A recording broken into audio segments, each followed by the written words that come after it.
Bonjour et bienvenue pour ce nouveau tutoriel. Je suis Pascal Gauche, je suis expert certifié par Adobe sur Adobe Premiere Pro CC.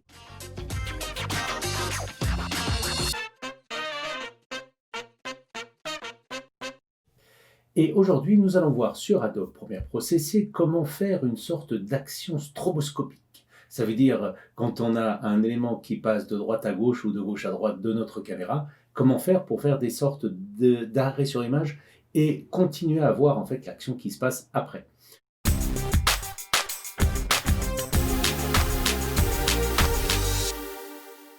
Sans plus attendre, regardons directement comment ça marche. Alors, je suis ici dans Premiere et comme vous pouvez voir, j'ai un petit média qui vient d'Adobe où nous avons un skater qui passe et qui fait son petit saut. Parfait.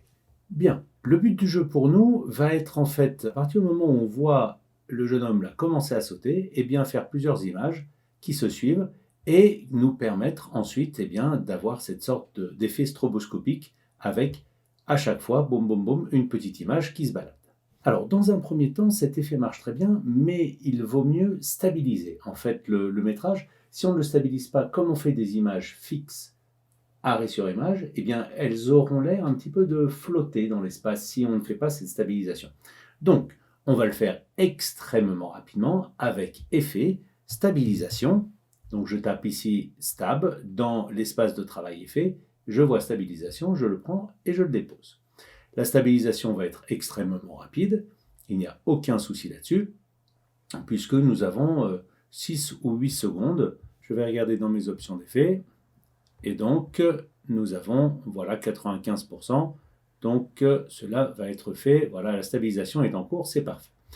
Voilà, la stabilisation étant faite, ce que je vais faire, c'est que je vais imbriquer cet élément, comme ça je ne m'occuperai pas en fait des effets qui se trouvent à l'intérieur, ni Premiere. Et ça va me permettre de me faciliter en fait le travail par la suite. Alors comment je fais ça? Je clique droit dessus tout simplement et j'appuie sur imbriquer. Et là ça va me créer une séquence que je vais appeler tout simplement séquence saut.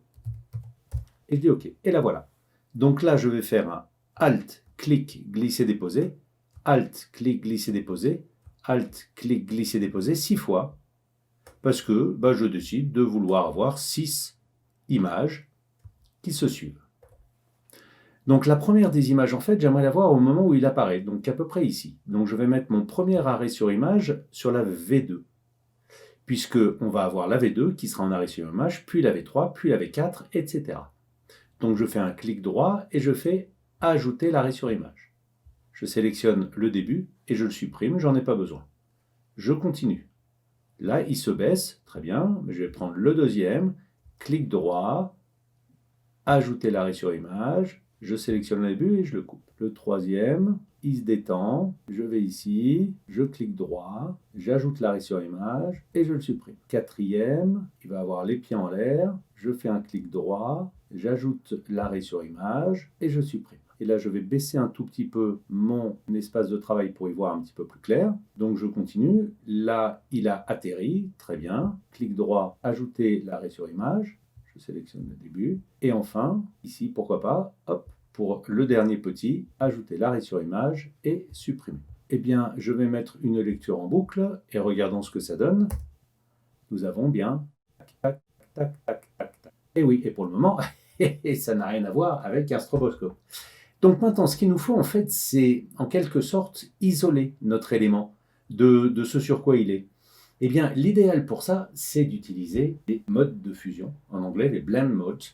Et là, on va les trouver dans quoi, nos modes de fusion? Eh bien, on va les trouver à l'intérieur de chacun de nos médias, chacun sur sa piste, et dans les options d'effet, sous le paramètre de l'opacité. Et voilà mon mode de fusion. Je vous rappelle en gros que obscurcir, produit, densité, etc., ça enlève les tons clairs, donc ça assombrit. À l'opposé, écran éclaircir, ça enlève les tons foncés, donc ça éclaircit. Et incrusté et haute, ça enlève les tons moyens. Donc là, en l'occurrence, ce que je souhaite, c'est d'enlever tout ce qui est clair et garder les tons foncés, puisque lui, il est foncé. Tout simplement. S'il était clair, sur un ton un peu plus foncé, évidemment, c'est là aussi où ça marche le mieux, quand vous avez une grande différence en fait de luminance entre vos sujets. Donc là, en l'occurrence, je veux le côté le plus foncé qui soit. Donc je vais choisir la couleur la plus foncée. Et regardons ce qui se passe déjà entre le premier. Ah, ça commence à apparaître. Et vous voyez, et évidemment après, hop, j'ai les arrêts sur image.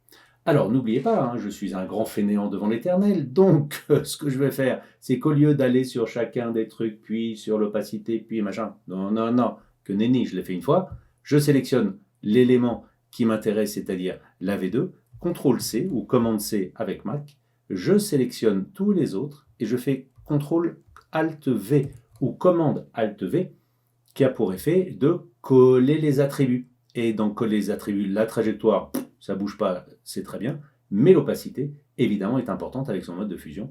Et là, ding, en un seul coup d'un seul, paf, paf, paf, paf, paf, ah, ah, et ça marche vachement bien. Regardons ça. Tout, tout, tout, tout, tout, tout, tout, tout, tout. Et ouais, ça marche vachement bien. C'est super. Et voilà comment on fait un petit effet stroboscope d'arrêt sur image dans Premiere Pro. Voilà, ce petit tuto est terminé et j'espère que vous aurez appris quelques petits trucs et astuces. À très bientôt.